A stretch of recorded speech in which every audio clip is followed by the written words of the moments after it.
നേരത്തെയും ഈ പൈശാചികമായ കാര്യങ്ങളൊക്കെ ഇങ്ങനെ സെമിനാരിൽ നിന്നൊന്നും പഠിച്ചതല്ലേ കാര്യം. അത് യഥാർത്ഥത്തിൽ ആലം പുത്തമ്പള്ളിലായിരിക്കും ആദ്യത്തെ ഒരു അനുഭവം വരുന്നത്. ഒരു വ്യക്തിക്ക് വേണ്ടി പ്രാർത്ഥിക്കാൻ വേണ്ടിയിട്ട് ഭർത്താവ് ഒരു ഭാര്യയെ ഇങ്ങനെ പ്രാർത്ഥിക്കാൻ കൊണ്ടുവന്നു. അവർക്ക് അസ്വസ്ഥത. ആ സ്ത്രീ പറഞ്ഞുകൊണ്ടിരുന്നത് അവിടെ ഇവിടെ എല്ലാം പിശാചുക്കളുണ്ടെന്ന്. എനിക്ക് പിശാചിനെ പറ്റി ഒരു വിശ്വാസം ബോധ്യം ഇല്ലായിരുന്നു.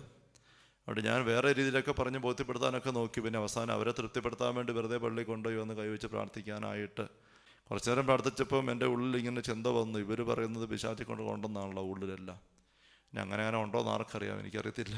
ഇനി എന്തെങ്കിലും ഉണ്ടെങ്കിൽ പോകട്ടെ എന്ന് ഓർത്തോണ്ട് ഞാൻ മൗനമായിട്ട് മനസ്സിൽ ഈശോയുടെ നാമത്തിൽ ഈ സഹോദരിയിലുള്ള എന്തെങ്കിലും പിശാചികളോ ഉണ്ടെങ്കിൽ പുറത്ത് പോട്ടെന്ന് പറഞ്ഞ് നെറ്റി കുരിശ് വരച്ചപ്പം പെട്ടെന്ന് ഇങ്ങനെ തലയിട്ട് കുടഞ്ഞു. ഒരു കുത്താൻ വരുന്ന പശുക്കട മൂരിക്കുട്ടനോ വല്ലതും തലയിൽ നമ്മൾ കൈ പിടിച്ച് അമർത്താൻ നോക്കുമ്പോൾ എങ്ങനെയാണ് അതുപോലത്തെ ഒരു അനുഭവം ഉണ്ടായി. അതാണ് എൻ്റെ ആദ്യത്തെ അനുഭവം. ഈ ഒരു തലത്തിൽ ഇങ്ങനെ ഒരു വശം ഉണ്ടെന്നുള്ള ഒരു ആദ്യ ചിന്ത പോലും വന്ന് അവിടെയാണ്. പിന്നെ ഏതാനും പ്രാവശ്യം എന്നെ പ്രാർത്ഥന ആവർത്തിച്ചപ്പോഴെല്ലാം ഇങ്ങനെ ഇട്ട് കുടയുകയാണ്. എനിക്കൊന്ന് എന്നാ കാണിക്കേണ്ടതെന്ന് അറിയത്തില്ല. പിന്നെ ഞാനിവിടെ അവരെ പറഞ്ഞ് വിട്ട് പിറ്റേ ആഴ്ച വരാൻ പറഞ്ഞിട്ട് ഇവിടെ മരിയദാസൻ്റെ അടുത്ത് ഞാൻ പ്രാർത്ഥിക്കാൻ വരുമായിരുന്നു എല്ലാ ചൊവ്വാഴ്ചയും ആശ്രമത്തിൽ. അപ്പം അച്ഛനോട് ഈ കാര്യം പറഞ്ഞപ്പോൾ അച്ഛൻ പറഞ്ഞു, പിതാവിൻ്റെ ഒരു ആശീർവാദം പ്രത്യേകം പോയി മേടിക്കുക. അച്ഛൻ കുറച്ചുകൂടെ കൂടെ പ്രാർത്ഥിച്ച് ഒരുങ്ങ്. അവരെ നല്ലപോലെ വരുമ്പോൾ ഇനി കുമ്പസാരിപ്പിച്ച് ഒരുക്കുക ആദ്യം, എന്നിട്ട് അച്ഛൻ പ്രാർത്ഥിക്കുക. അപ്പോൾ ഞാൻ അങ്ങനെ അത് മൂന്നും ചെയ്തു. അങ്ങനെ ഏതാനും ആഴ്ചകൾ ആ വ്യക്തിയും പിന്നെ അവരുടെ കുടുംബാംഗങ്ങളെയൊക്കെ വരുത്തി അങ്ങനെ പ്രാർത്ഥിച്ച് കഴിഞ്ഞപ്പോൾ ഏതാനും ആഴ്ചകൾ കൊണ്ട് അവർ ഫ്രീ ആയി. അതെൻ്റെ ആദ്യത്തെ ഒരു ബഹിഷ്കരണ ശുശ്രൂഷയുടെ അനുഭവം. അതിൽ അതിൻ്റെ പിറ്റേ ആഴ്ച തന്നെ വേറൊരു കേസ് ഇതുപോലെ വന്നു. ഈ സംഭവം തലയാഴ്ച ഉണ്ടായത് കൊണ്ട് ഞാൻ രണ്ടാമത്തെ കേസും ഞാൻ ആ ഒരു കരുതലോടെ നീങ്ങിയപ്പം ഇത്രയൊന്നും പ്രാർത്ഥിക്കേണ്ടി വന്നില്ല. പക്ഷേ അങ്ങനെ അടയാളമായിരുന്നു. പിന്നെ പ്രധാനത്ത് വെച്ചാണ് 5 വർഷം അവിടെ ആയിരുന്നപ്പം കുറേ സംഭവങ്ങളും 52 ദിവസം പ്രാർത്ഥിക്കാൻ കൊച്ചിനെ കൊണ്ടുവന്നു അല്ലെങ്കിൽ സ്വല്പം സൂചിപ്പിച്ചു. അതിലൂടെ തമ്മിൽ ഒത്തിരി കാര്യം പഠിപ്പിച്ചു. പ്രധാനത്തുനിന്ന് ഞാൻ സ്ഥലം മാറാറായപ്പം കല്ലറങ്ങാട്ട് പിതാവ് വന്ന് ബിഷപ്പായതേ ഉള്ളൂ. പിതാവ് പറഞ്ഞു, അച്ഛന് ഒന്ന് പോയി പഠിച്ചു, കുറച്ച് പഠിക്കുന്ന നല്ലതാണ് പഠിച്ചാൽ. ഞാൻ പറഞ്ഞു, എനിക്ക് താല്പര്യമില്ല, ഇത്ര 40-46 വയസ്സായി ഇനിയിപ്പം. പിതാവൊന്നും വേണ്ടിയില്ല. കരൂരിന്ന് സ്ഥലം മാറാറായപ്പോൾ പിതാവ് എന്നെയും പറഞ്ഞു, ഒന്നുകൂടെ ചിന്തിച്ച് പഠിക്കുന്ന നല്ലതാണ് അച്ഛൻ, സമയം പോയിട്ടൊന്നുമില്ല. അച്ഛൻ പഠിക്കുകയാണ്. അച്ഛൻ ഇപ്പോൾ പറയുന്ന കാര്യങ്ങൾ ആധികാരികമായിട്ട് പറയാൻ പറ്റും.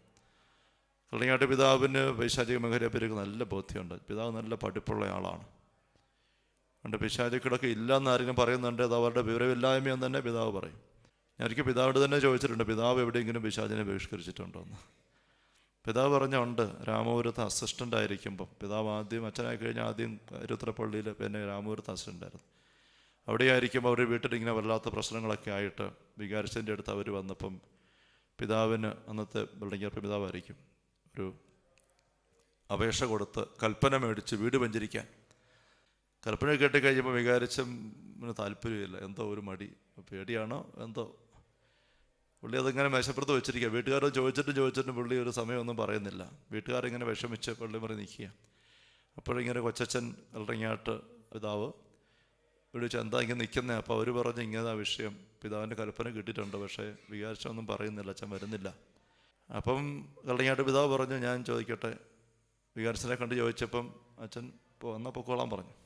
അങ്ങനെ അപ്പോൾ കല്ലറങ്ങാട്ട് പിതാവ് ഇവരോട് പറഞ്ഞ് നിങ്ങൾ 3 ദിവസം പോയി പ്രാർത്ഥിക്കുക, ഞാനും പ്രാർത്ഥിക്കാം, എന്നിട്ട് വരാൻ പറഞ്ഞ് 3 ദിവസം കഴിഞ്ഞാൽ വീട്ടുകാർ വന്നു. പിതാവ് എന്ന് പറഞ്ഞതിൻ്റെ ഓർമ്മ കറക്റ്റ് ആണെങ്കിൽ പിതാവ് ഒരു കറുത്ത ലോഹയൊക്കെ ഇട്ടന്ന് പോയെന്ന് പറഞ്ഞു. അന്ന് കറുത്ത ലോഹയെ കുറച്ചുകൂടെ ഉപയോഗം ഉണ്ടായിരുന്നിരിക്കും. പ്രാർത്ഥിച്ച് 3 ദിവസം ഒരുങ്ങി അവരോട് പോയി വെഞ്ചരിച്ചു, പ്രാർത്ഥിച്ചു. അവിടെ ഇങ്ങനെ കന്നുകാലിക്കൂട്ടിലൊക്കെ ഇങ്ങനെ ബ്ലഡ് കാണുമായിരുന്നു, കിണറിൻ്റെ അവിടെയെല്ലാം ഒരു കാരണവും ഇല്ലാതെ. അങ്ങനെയൊക്കെ ചില അടയാളങ്ങളുണ്ടായിരുന്നു. അപ്പം ഞാൻ ചോദിച്ചു, അത് കഴിഞ്ഞിട്ട് എന്നാ സംഭവിച്ചു? പിന്നെ അങ്ങനെ ഒരു വിഷയം വീട്ടിലുണ്ടായിട്ടില്ലെന്ന് പിതാവ് പറഞ്ഞു. അപ്പം അങ്ങനെ പിതാവിന് അതേപ്പറ്റി ബോധ്യങ്ങളുണ്ട്. അപ്പം പിതാവ് വന്ന് എന്നോട് പറഞ്ഞു, അച്ഛന് ഈ കാര്യങ്ങൾ ഒന്നൊരു തിയോളജി ഡിഗ്രി എടുത്ത് പഠിക്കാമെങ്കിൽ അച്ഛൻ ഈ പറയുന്ന കാര്യങ്ങൾ തന്നെ ആധികാരികമായിട്ട് പറയാൻ പറ്റും. അങ്ങനെയാണ് ഞാൻ പോയത്. 5 വർഷം പഠിച്ചു. അപ്പോൾ ഈ വിഷയം തന്നെ എടുത്ത് പഠിക്കാൻ അവസരം കിട്ടി, പഠിച്ചു. അടുപ്പ് ഇതേപ്പറ്റി എനിക്ക് പറയാനായിട്ട് ഒരു ചളുപ്പുമില്ല, ഒരു ശങ്കയില്ല. എവിടെ എനിക്ക് ഉറപ്പിച്ച് പറയാൻ പറ്റും. ഞാൻ ഇത്ര പറയാൻ കാരണം അഭിപ്രായങ്ങൾ പലതും തിരിച്ചും മറിച്ചൊക്കെ അവിടെയും കേൾക്കുമ്പം നിങ്ങൾ നിങ്ങളുടെ ബോധ്യങ്ങൾ എടുക്കണം. വചനം ഉണ്ട്. ദൈവശാസ്ത്രം എന്ന് പറയുന്നത് വചന ആത്മീയ കാര്യങ്ങളെ പറ്റിയുള്ള വിശദീകരണങ്ങളാണ്. അപ്പോൾ ഓരോരുത്തരും ഓരോ രീതിയിൽ വിശദീകരിച്ച് ഉൾക്കൊള്ളുന്നത്, പങ്കുവെച്ച് കൊടുക്കുന്നതും.